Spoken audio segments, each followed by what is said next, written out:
نحمده ونصلي على رسوله الكريم أما بعد أعوذ بالله من الشيطان الرجيم بسم الله الرحمن الرحيم يا أيها الذين آمنوا كتب عليكم الصيام كما كتب على الذين من قبلكم لعلكم تتقون وقال النبي صلى الله عليه وسلم سيد الشهور رمضان وقال في موضع آخر شعبان شهري ورمضان شهر الله أو كما قال عليه الصلاة والسلام۔ اللہ رب العزت کا بے انتہا فضل و کرم اور اس کا احسان ہوا کہ اس نے ہمیں اور آپ کو جمعے کی نماز کی توفیق مرحمت فرمائی۔ وقت بہت کم ہے اور باتیں بہت لمبی ہیں، بہت زیادہ ہیں، سمجھ میں نہیں آ رہا کہ الفاظ کو کس طریقے سے اپنی زبان پہ لاؤں، کون سے الفاظ استعمال کروں، کون سی بات آپ کے سامنے رکھوں۔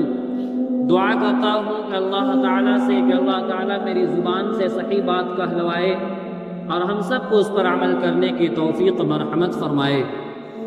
میرے بزرگوں دوستو، ہمارے ہاں جب کوئی مہمان آنے والا ہوتا ہے تو اس کے خیر و خاطر و مدارت کے لیے، اس کے مہمان نوازی کے لیے ہم پہلے سے ہی کوشاں رہتے ہیں، پہلے سے ہی اس کی تیاری کرتے ہیں کہ فلاں تاریخ کو فلاں وقت پر وہ مہمان آنے والا ہے۔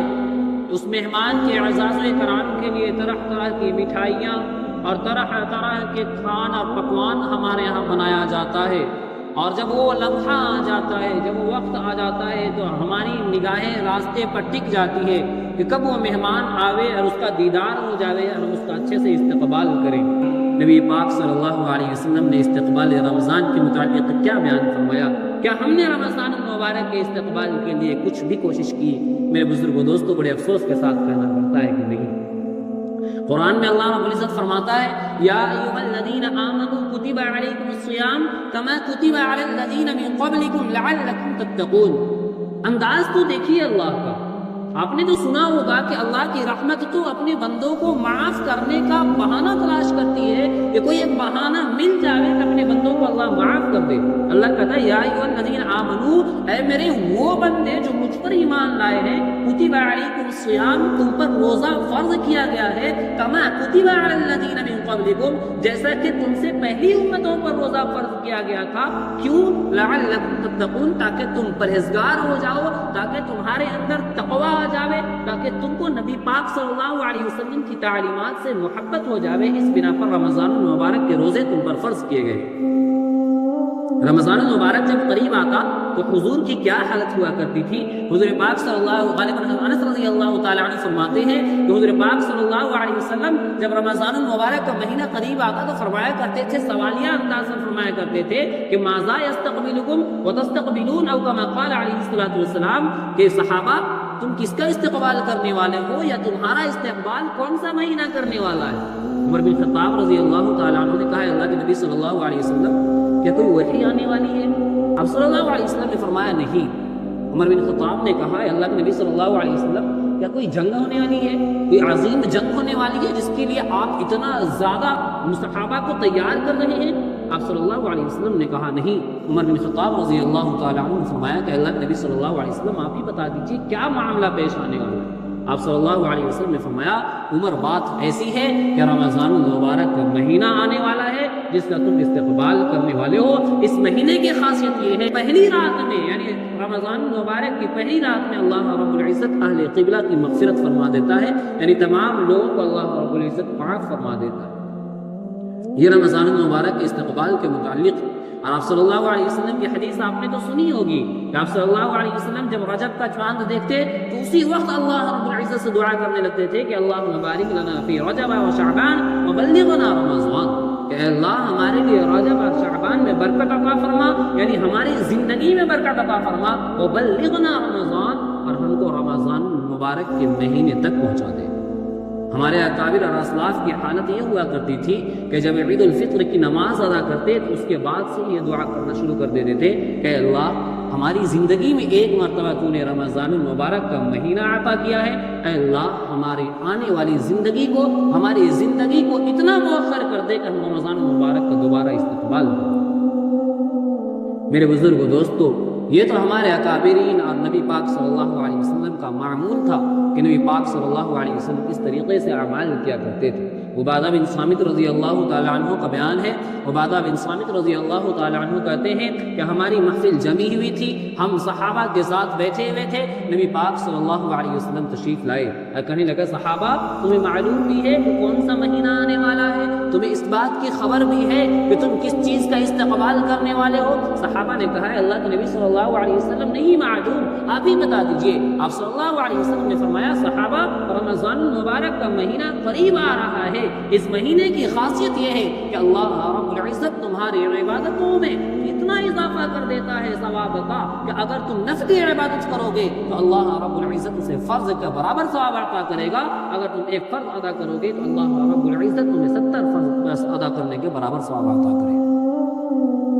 تو میرے بزرگوں دوستوں، رمضان المبارک کے استقبال کے متعلق یہ باتیں تھیں، میں نے مناسب سمجھا کہ کچھ باتیں اور آپ کے سامنے پیش کروں، کیونکہ رمضان المبارک کی جو بھی فضیلت ہے، چاہے پہلے رات میں تمام لوگوں کی مغفرت ہو، یا شب قدر میں مغفرت ہو، یا پہلے عشرے میں مغفرت ہو، یہ ساری کی ساری چیزیں بعد کی ہیں۔ پہلی چیز یہ ہے کہ ہم اللہ رب العزت کے سامنے اپنے آپ کو معاف کروا لیں، کیونکہ آپ نے وہ مشہور مقولہ سنا ہوگا کہ ایک دودھ دینے والا اس برتن میں دودھ نہیں ڈالتا جس برتن میں گندگی لگی ہوئی ہو۔ تو ہمارا دل اگر گندا ہوگا تو اللہ رب العزت ہمارے دل میں ایمان کی چاشنی کو کیسے ڈال سکتا؟ تو سب سے پہلے اپنے آپ کو پاک کرنا ہے، اپنے آپ کو اللہ کے سامنے معاف کروانا ہے کہ کیسے ہم نے جو بھی گناہ کیا ان 11 مہینوں میں، ان سارے کے سارے گناہوں کو معاف کروا کر اللہ رب العزت کے دربار میں حاضر ہونا ہے اور اپنے آپ کو ان مغفرت کی کیٹیگری میں شامل کروانا ہے۔ اگر ہم نے ایسا نہیں کیا تو معاف کیجیے گا کہ ہمارا کوئی بھی عمل جو ہے نہیں ہونے والا، قابل قبول نہیں ہونے والا۔ آپ نے سنا ہی ہوگا نا ایک واقعہ کہ ایک صاحب آئے اور مفتی صاحب سے کہنے لگا کہ مفتی صاحب جو ہے ہمارے کنویں میں ایک چوہا ڈوب کر مر گیا، اب کیا کروں میں؟ مفتی صاحب نے کہا کہ ابھی 20 سے 30 ڈول نکال لو۔ وہ گیا اور 20 سے 30 ڈول نکال لیا۔ 20-30 ڈول نکالنے کے بعد بدبو ختم نہیں ہوئی کنویں سے۔ وہ شخص پھر آیا، کہنے لگا مفتی صاحب جو ہے آپ نے ایسا مسئلہ بتایا، میں نے اس پر عمل کیا، میں نے 20 سے 30 ڈول نکالا، لیکن پھر بھی کنویں سے بدبو ختم ہونے کا نام نہیں لے رہی۔ مفتی صاحب نے کہا کہ بھائی مسئلہ تو یہی ہے جو میں نے تمہیں بتایا ہے، اب تو اس کے علاوہ آپ کوئی مسئلہ ہے نہیں۔ اس نے کہا کہ ٹھیک ہے۔ اس نے کہا کہ ہو سکتا ہے کہ مفتی صاحب سے کوئی بھول چوک ہو رہی ہوگی۔ وہ گیا گھر میں ایک بوتل جو ہے زمزم کا پانی رکھا ہوا تھا، اس نے سمجھا کہ زمزم کا پانی تو نہایت پاک ہوا کرتا ہے، متبرک ہوا کرتا ہے، اس نے سارا پانی جو ہے کنویں میں ڈال دیا اور سمجھا کہ اب تو کنویں کا پانی بھی پاک ہو جائے گا اور بدبو بھی ختم ہو جائے گی، لیکن یہ ڈالنے کے بعد بھی بدبو ختم ہونے کا نام نہیں لے رہی ہے۔ وہ شخص آیا اور کہنے لگا مفتی صاحب میں نے ایسا عمل کیا لیکن بدبو ختم ہونے کا نام نہیں لے رہی ہے۔ مفتی صاحب نے کہا کہ 20 سے 30 ڈول نکال لیا؟ اس نے کہا ہاں نکال لیا۔ مفتی صاحب نے کہا کہ بھائی اصل بات بتاؤ، کیا تم نے مرا ہوا چوہا نکالا؟ اس نے کہا نہیں، مرا ہوا چوہا تو نہیں نکالا۔ مفتی صاحب نے کہا کہ بھائی پورا پانی نکالنا ہوگا، اگر اس چوہے کو نہیں نکالو گے تو تمہارا کنواں تو پاک ہی نہیں ہوگا۔ یہی معنی ہے کہ ہم ساری رات عبادت میں گزارتے ہیں اور اپنے اگر دل کو پاک نہیں کرتے، اپنے آپ کو توبہ کا ذریعہ معاف نہیں کراتے تو پھر ہمارا سارا عمل بیکار ہو جائے گا، سارا کا سارا عمل بیکار ہو جائے گا۔ میرے بزرگوں دوستو، اس لیے پہلا کام یہ ہے کہ ہم اپنے آپ کو اللہ کے سامنے اپنے آپ کو معاف کرائیں، مسجد کے کونے میں بیٹھ جائیں اور 11 مہینہ جو بھی ہم نے ایسا گناہ کیا جو واقعتاً بڑا گناہ ہے، گناہ کبیرہ ہے، تو اس سے معافی کرائیں۔ اگر کسی بندے کے حق میں اپنے حق تلفی کی ہے، کسی کا پیسہ لے کر دبا رکھا ہے، کسی کی زمین دبائی ہوئی ہے، کسی کے دل دکھایا ہے، کسی کی غیبت کی ہے، کسی سے چغلی کی ہے، تو ان ساری چیزوں کو رمضان المبارک سے پہلے معاف کرا لیں۔ اگر آپ نے کسی سے قرض لیا ہے، قرض کی ادائیگی کر دیں۔ کسی کی زمین ناحق دبائی ہے، اس زمین کو چھوڑ دیں۔ نبی پاک صلی اللہ علیہ وسلم کی حدیث آپ نے سنی ہوگی کہ کسی نے ایک بالشت اگر کسی کی دنیا میں زمین دبائی ہوگی، کل جو ہے اس کے اوپر جو ہے اس کو طوق بنایا جائے گا اور اس طریقے کا طوق کا وزن ہی ہوگا کہ وہ شخص اس کو برداشت نہیں کر سکتا۔ تو اگر آپ نے کسی کی غیبت کی ہے، آپ اس سے معافی مانگ لیں۔ آپ نے کسی کی چغلی کی ہے، اس سے معافی مانگ لیں۔ آپ نے کسی کا دل دکھایا ہے، آپ اس سے معافی مانگ لیں، کیونکہ دل دکھانا یہ بڑا گناہ ہوا کرتا ہے۔ موسیٰ علیہ السلام نے اللہ سے پوچھا اے اللہ تو کہاں ملا کرتا ہے، اے اللہ اگر مجھے آپ کو پانا ہو تو میں کہاں پاؤں؟ تو موسیٰ علیہ السلام نے کہا، اللہ رب العزت نے کہا موسیٰ مجھے ٹوٹے ہوئے دل میں تم پالو گے، مجھے ٹوٹے ہوئے دلوں میں اگر تم تلاش کرو گے تو پالو گے۔ تو میرے بزرگوں دوستو یہ اتنا بڑا گناہ ہے، اتنا بڑا گناہ ہے کہ گویا کہ کعبے کو ڈھا دینا ہے۔ اسی وجہ سے اگر آپ نے کسی کا دل دکھایا ہے تو آپ اس سے معافی مانگ لیں۔ یہ سارے کا سارے اعمال کر لینے کے بعد آپ کو ایک اور چیز کرنی ہے، وہ یہ ہے کہ رمضان المبارک میں قرآن کریم کی تلاوت کرنی ہے۔ ہم نے یہ سمجھا کہ رمضان المبارک کے مہینے میں ہم نے تراویح سن لی اور ہم نے تراویح پڑھ لی، گویا کہ ہمارے اوپر سے یہ ذمہ ختم ہو چکا ہے۔ تو میرے بزرگوں دوستو یہ ہماری خام خیالی ہے، یہ ہماری کم فکری کا نتیجہ ہے کہ ہم نے یہ سوچ لیا کہ تراویح میں قرآن سن لینا یہ ہمارے کامیابی کا سب سے اعلیٰ سرٹیفکیٹ مل چکا ہے۔ یہ ہرگز نہیں۔ تراویح کے متعلق ایک اور بات عرض کروں گا، لیکن قرآن کریم کے ساتھ ہماری کیا حالت ہے آپ سوچ بھی نہیں سکتے۔ قاضی ابو بکر عیاش رحمۃ اللہ علیہ کا نام آپ نے سنا ہوگا۔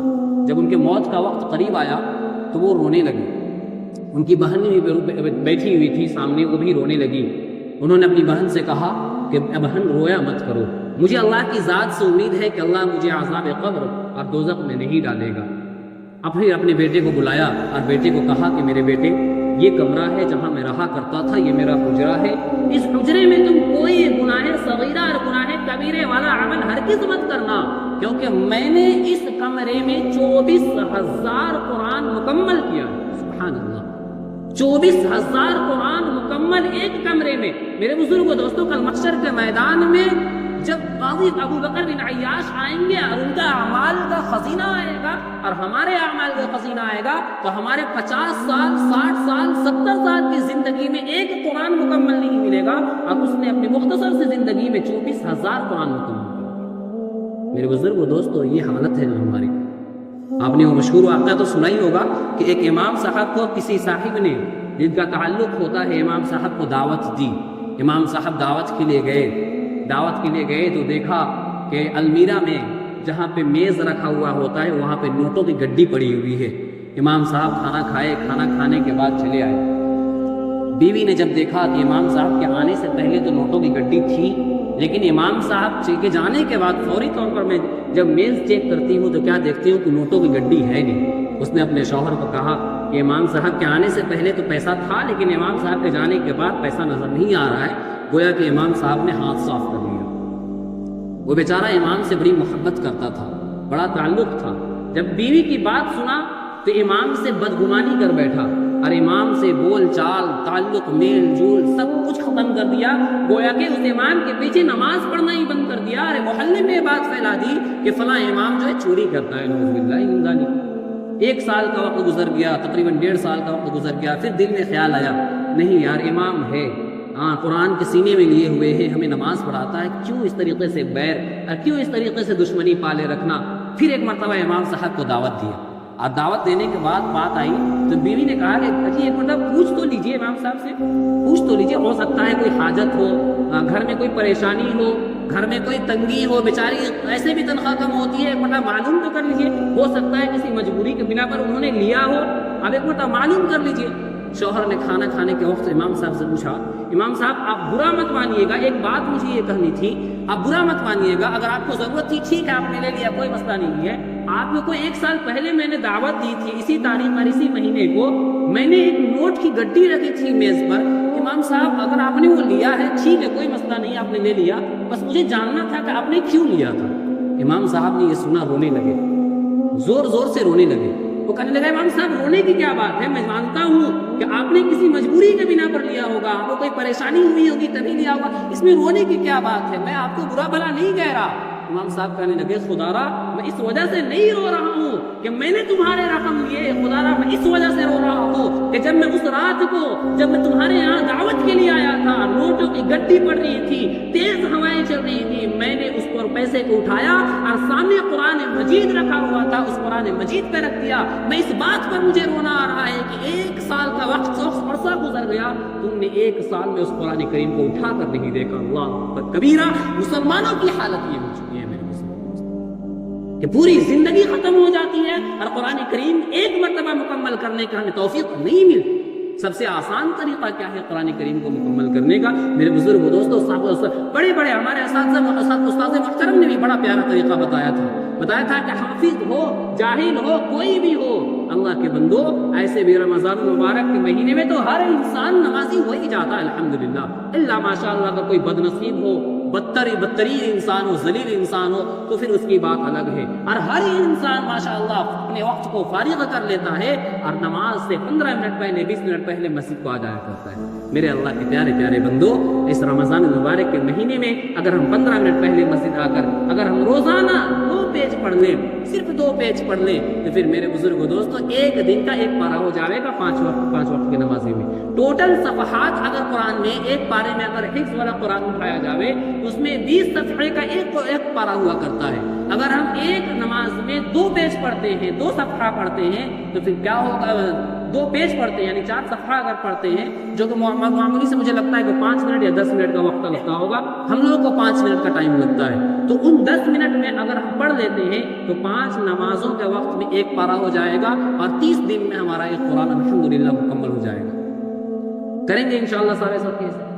اب ہم نے ایک غلط فہمی کیا پال لی ہے، ایک مسئلہ آپ کو بتاتا چلوں، چونکہ ہماری مسجد میں تراویح آپ لوگ کو معلوم ہی ہے، ہمارے مسجد میں کیا برا عمل کیا ہوتا ہے، میں آپ کو کھل کے بات بتانا چاہتا ہوں تاکہ کل محشر کے میدان میں اللہ مجھ سے یہ سوال نہ کرے اور میں جواب دینا ہو جاؤں۔ قرآن کریم کا سننا یہ لازم ہے۔ قرآن اللہ فرماتا وَإِذَا قُرِئَ الْقُرْآنُ فَاسْتَمِعُوا وَأَنصِتُوا لَعَلَّكُمْ تُرْحَمُونَ، کہ جب قرآن کریم کی تلاوت کی جائے فَاسْتَمِعُوا، عربی جاننے والے جانتے ہیں کہ غور سے سنو، اتنا غور سے سنو کہ زبر زیر پیش بھی جو ہے آپ سننے سے مس نہ کرو۔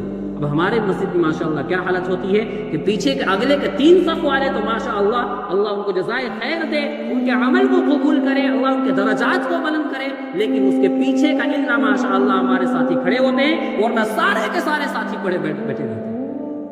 میرے بزرگ دوستوں، ایسا کرنا نہ سنانا درست ہے نہ سننا درست ہے۔ اگر آپ کو استطاعت نہیں ہے، اگر آپ کے اندر طاقت نہیں ہے، تو آپ دوسری مسجد میں آ کر جا کے تراویح کی نماز ادا کریں، کیونکہ نماز میں تراویح میں قرآن کریم کا سننا ہے نماز کی حالت میں، نہ کہ یہ کہ موبائل میں IPL چل رہا ہے۔ میں نے تو خدا کی قسم اپنی آنکھوں سے یہ دیکھا ہے، اس مسجد کی حالت بتا رہا ہوں کہ نیچے تراویح کی نماز ہو رہی ہے، اوپر ڈریم 11 کا گیم کھیلا جا رہا ہے، اوپر ڈریم 11 کا گیم کھیلا جا رہا ہے، اوپر جو لوگ جو ہے کاروبار شروع کر دیتے ہیں، کوئی سگریٹ بیچتا ہے، کوئی گٹکھا بیچتا ہے، نعوذ باللہ اس مسجد میں ایسا معاملہ پیش ہو چکا ہے۔ اس طرح کا حالت ہماری مسجد میں ہم نے بنا رکھی ہے، اوپر جو ہے IPL کا گیم کھیلا جاتا ہے، گیم دیکھا جاتا ہے۔ کیا ہم اس لیے نماز پڑھنے کے لیے آتے ہیں؟ کیا ہم اللہ رب العزت کو یہ جواب دیں گے کہ اللہ ہم نے تراویح سنانی تھی، ہم نے تراویح سن لی تھی، کیا ہمارے اوپر سے یہ ذمہ ختم ہو چکا ہے؟ نعوذ باللہ من ذالک۔ میرے بزرگوں دوستو، ہماری زندگی میں رمضان المبارک آ رہا ہے، یہ ہماری خوش قسمتی ہے۔ اگر ہم نے اس کی قدردانی نہیں کی تو آپ ایک بات یاد رکھیں کہ اللہ کی جس نعمت کی اللہ قدردانی ناقدری کرتے ہوئے دیکھتا ہے، آئندہ اس کو اس کی قدردانی کی توفیق بھی چھین لیتا ہے۔ اگر ہماری زندگی میں رمضان مبارک آیا ہے، اس کی خوب قدردانی کریں۔ ایک آخری بات کہہ دینا چاہتا ہوں، چونکہ وقت بہت تیزی سے گزر رہا ہے، 1 منٹ کی بات کہوں گا، چونکہ یہ بڑی ناحق تلفی کی بات ہوگی اگر یہ بات نہ کہوں میں۔ رمضان المبارک میں ہم نے اپنی گھر کی عورتوں کو نوکرانی سے بدتر سمجھ لیا ہے۔ میں نے دیکھا ہے اور میں نے سنا بھی ہے کہ بعض مرتبہ یوں فون آتا ہے کہ ہمارے جو ہے صاحب ہیں وہ سوئے رہتے ہیں سحری کے وقت میں، اگر ہم اٹھانے جاتے ہیں تو گویا کہ ہمیں مار پڑ جاتی ہے کہ ایک تو اللہ کی بندی آپ پر مہربان ہو کر آپ کو اٹھانے کے لیے جا رہی ہے، آپ ایک مرتبہ اٹھنے کے بجائے آپ اس کو ڈانٹ فٹکار کرتے ہیں کہ آپ کے وہ نوکر ہیں، کیا آپ نے اسے پیسہ دے کر رکھا ہے؟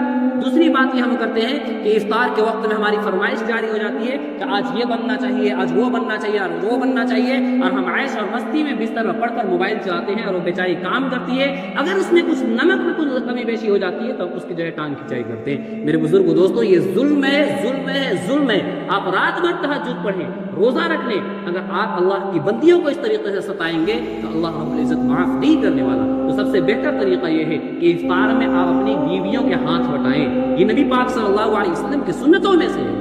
آپ جو سحری کے وقت میں اپنی بیویوں کا ہاتھ بٹائیں۔ ہم نے تو عیب سمجھ لیا ہے کہ ہم برتن کیوں دھوئیں گے بھائی، یہ تو لڑکیوں کی ذمہ داری۔ نہیں، آپ ان کا ہاتھ بٹائیں، وہ آپ کے غلام نہیں ہیں، آپ کی صاحبہ ہیں، کل محشر کے میدان میں آپ کے ساتھ ہوں گی، تو بہتر طریقہ یہ ہے کہ آپ ان کے ہاتھ بٹھائیں، ان سے محبت کے ساتھ پیش آویں۔ وہ بھی روزہ رکھتی ہے، کوئی ظالم نہ بنے، وہ بھی روزہ رکھتی ہے، وہ بھی اللہ کی عبادت کرتی ہے، وہ بھی اللہ کی بندی ہے۔ ہم جس طریقے سے اللہ کے بندے ہیں، ہم جس طریقے سے روزہ رکھتے ہیں، وہ بھی اللہ کی بندی ہے، وہ بھی روزہ رکھتی ہے۔ اس پر ظلم نہ کریں، اس کے جہاں تک پاسبل ہو، جہاں تک جو ہے ممکن ہو، اس کا ہاتھ بٹھائیں اور ان کے ساتھ نرمی کے ساتھ پیش آئیں۔ اللہ تعالی ہمیں کہنے سننے زیادہ عمل کرنے کی توفیق مرحمت فرمائے۔ جو سنت سنت سے فارغ ہو۔